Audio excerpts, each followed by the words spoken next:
Welcome back to a new art lessons for today. It's gonna be a cookie cutter or fortune teller, and I will show you how to use this origami shape to play. Finding origami paper is not hard and it's not expensive, but origami paper comes in a very small size, and sometimes when you work on projects like this, you want to have a bigger piece of paper to make bigger projects. So what you will need, and you can find anywhere, is just regular printer paper. You can buy the ones that come with color, that I always grab a pack when I'm like in Target or Walmart and I see them in discount because I think they're very useful. So just with a printer paper, how do you make your origami square? So this is something I want you to practice and keep in mind so you can keep working on origami even if you do not have origami paper. What you're gonna do is match your top or bottom margin with one of the sides. Like this. I'm matching, right? First, I'm gonna try to find my corner. So I'm gonna make a little pinch when I know that it's pointing up. That will be the right angle for my corner. See, I mark that first. Then, once I have that mark, I will match my margins. They have to be one on top of the other, and it should not look, not even a hair, unmatched. So make sure they are perfectly layered, one on top of the other, and press your crest. So I have lots of practice doing this, but if you don't have practice, if you haven't had enough practice, a trick is grab your pencil and just see, tray where you need to cut. That will be the excess paper that you want to get rid of, and now you have a square. If you want, go ahead and cut this out. Just easy. Now that you can see that line, it will be way easier for you to cut. And if you don't have scissors, I will show you in a minute how I like to do it without scissors, which is actually my favorite way to do it. Because see, now I have like those ugly marks. I don't like them. So let me show you again with this piece of paper.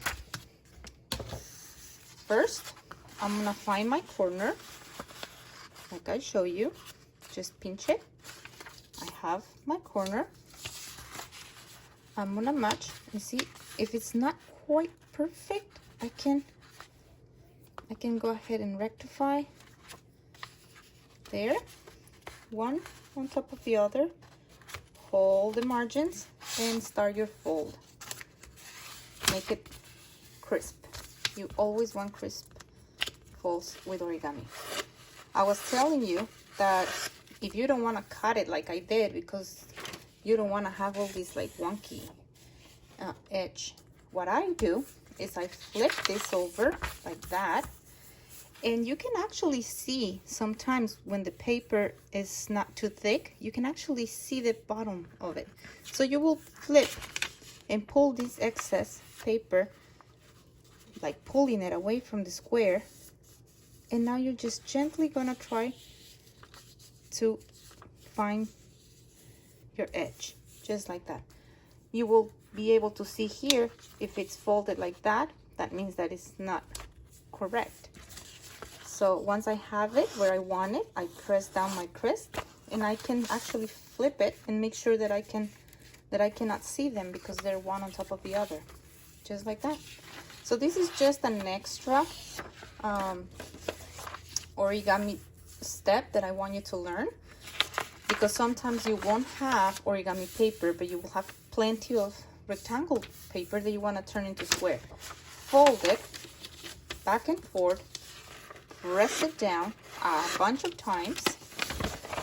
We're gonna loosen up the fibers of the paper, and now when you have it, when you've done it many times, pull it and it will easily cut away from each other. It will take practice, I know, but it's good for you to know how to get your own square paper.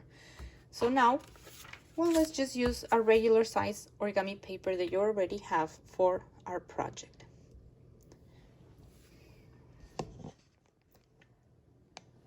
So I mentioned to you that we're gonna be working on this fortune teller. Apparently this shape was created in Europe, Britain, in the 1700s, and it was a game for kids. They used to pick each other's head like this to get rid of fleas. It was kind of like a joke. And then somebody come up with the idea of writing numbers and drawing colors and make your friends choose one, and once they chose the color, you can read inside a message. You can make multiple games out of it. That's why now we call it a fortune teller. So how do you make your own fortune teller? It's quite easy. First, you're gonna make all your folds. So you're gonna fold your paper in half. Oh, make sure you're matching. Fold it in half, open, flatten, fold it in the opposite, match your corners. Remember, try to be the best you can. Open, and now you're gonna go ahead and bring all the corners to meet in the middle of your paper. One. Try to be very careful not to mismatch your folds. You don't want to have too many discrepancies there. You got all your four corners, and it should look something like this. Now you flip it like a pancake, and you go ahead and do the same step all over again. Your four corners need to match in the center. They need to meet in the center, just like that.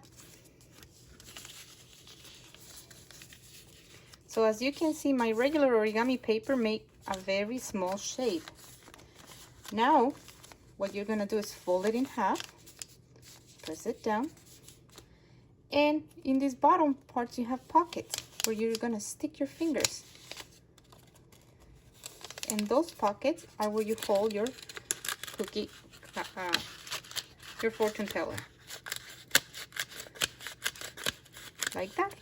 So this is the size you get with an origami paper, and this is the size you will get with a photocopy paper, see?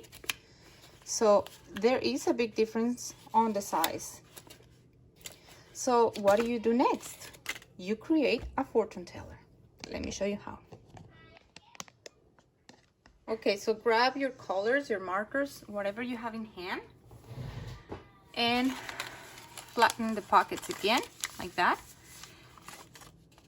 And in these 4 squares, you're gonna write 4 numbers. You choose, but keep it simple. You don't wanna be counting up to 30. It will make the game too long. I'm gonna choose any color you want. Hopefully you'll be able to see this one. So I'm gonna go with 3, 7, 2, 4. Don't tell me why I chose those. I don't know. Those are your numbers. So your friend will choose between those 4 options. And so you go like this and say, hey friend, I'm gonna tell your fortune. So choose a number. So they will choose like 3. And you go 1, 2, 3. And between those, you will have 4 more options. These options right here are by color. So choose a bunch of different colors, like yellow. You can make dots, you can make heart shapes, you can make different drawings. You can make it as fun as you want or as simple as you need. This one looks very similar because I chose the orange paper. That's not gonna make much sense to you, but don't worry, it will be fun at the end. Clever. Let's do, I need some I'm gonna make just a green circle. Different shapes. As you can see, you can either make them symbols like a cloud or just dots, squares, whatever you choose. This is where you get to be very creative and make it your own design, your own idea. I'm gonna make a star here, and I'm gonna go with, oh, I ran out of colors, and I'm gonna make a triangle here like that. So now I have different symbols inside, so let's show you again. Hey friend, choose a number. Your friend chooses number 4. 1, 2, 3, 4. Inside you have 4 different shapes, so your friend will choose one. Like, let's say they chose the cloud. Okay, open, and here's the message. You will say, you're wonderful, you need to go wash your hands, I need you to jump 10 times, you're gonna have a great day, you're my best friend, you're gonna receive a letter in the mail. Whatever you want to tell them. It can be a joke, it can be a sweet message, it can be a challenge, whatever you come up with.